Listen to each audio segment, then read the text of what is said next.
Hello and welcome to the channel. Today, we're diving deep into a topic that's absolutely crucial for every professional driver. Transport manager and fleet operator in the UK. The Working Time Directive for mobile road transport workers. These aren't just rules. They are lifelines designed to protect drivers and everyone else on the road. So, whether you're behind the wheel of an HGV managing a logistics company, or just curious about road safety, stick around as we break down the 5 key laws you must know. Let's start with the first and most fundamental rule, the 48-hour average working week. This law is the bedrock of driver safety. It states that as a mobile worker, like an HGV driver, your average working time must not exceed 48 hours per week. Now, what does average mean here? Typically, this is calculated over a 17-week reference period. This means some weeks you might work a bit more and some a bit less, but it all needs to balance out. In some specific situations, and only with a workforce agreement in place, this period can be extended to 26 weeks. It's really important to understand what counts as working time. It's not just the time you spend driving. It also includes loading and unloading your vehicle, carrying out your daily walk-around checks and safety inspections, and any administrative duties related to your job. Even waiting time, where you're required to be available for work, counts towards this total. The whole point of this rule is to prevent driver fatigue. We all know that excessive working hours lead to reduced concentration and can drastically increase the risk of serious accidents. For transport companies, accurately monitoring these hours isn't just good practice. It's a legal requirement to stay compliant. Now you might be thinking, what if we have a really busy week? That brings us to our second law, the maximum weekly working limit of 60 hours. This rule provides a bit of flexibility for those times when schedules are tight or seasonal demand is high. It states that in any single week, a driver's working time must not exceed 60 hours. However, this isn't a loophole to get around the 48-hour average. If you work a 60-hour week, you must work fewer hours in the following weeks to ensure your average over the reference period remains at or below 48 hours. This regulation is a careful balancing act, allowing for operational demands while still prioritizing driver well-being and preventing burnout. It's a critical part of managing fatigue and maintaining safe transport operations across the entire UK logistics industry.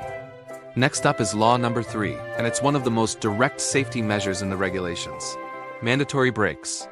Let's be honest, we all need to recharge, especially when the job demands high levels of concentration. The rules are very clear. If your working day is between 6 and 9 hours long, you are legally required to take a break of at least 30 minutes. If you work for more than 9 hours, that total break time increases to a minimum of 45 minutes.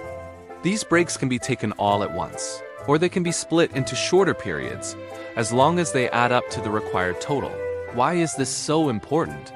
Because fatigue is a major factor in a huge number of serious road accidents. Taking these breaks helps you reduce fatigue, maintain your focus, and improve your reaction times. Ultimately, it creates safer driving conditions for everyone. That's why these rest periods are strictly monitored using tachograph records and other working time documentation. Let's move on to our fourth law, which deals with night work. Driving at night presents its own unique set of challenges. Night work is generally defined as any work done during a period that includes the hours between midnight and 4 a.m. The exact times can sometimes vary based on company agreements, but the principle remains the same. The law states that if you are performing night work, you must not work more than 10 hours in any 24-hour period. This isn't an arbitrary number. This restriction exists because driving at night naturally increases the risk of fatigue. Our body's internal clock, or circadian rhythm, is programmed for sleep during these hours. Working against it can lead to slower reaction times and significantly reduced alertness. Therefore, transport companies have a legal and moral responsibility to manage night shifts very carefully to protect their drivers and comply with UK transport regulations. Finally, we arrive at our fifth and final law, which ties everything together: record keeping and tachograph monitoring.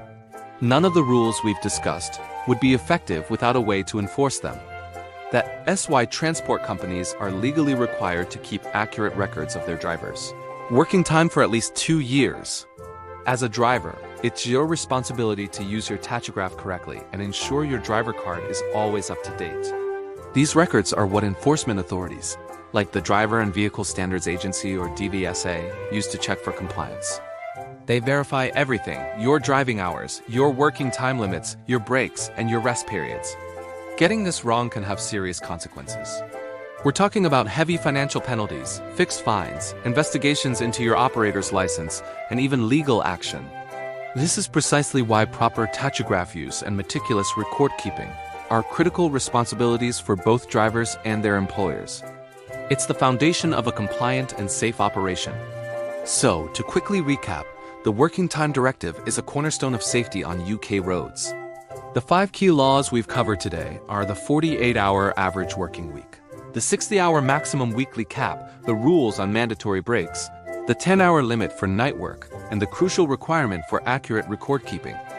Understanding and following these regulations is non-negotiable for anyone in the road transport industry, from HGV and bus drivers to transport managers and logistics companies.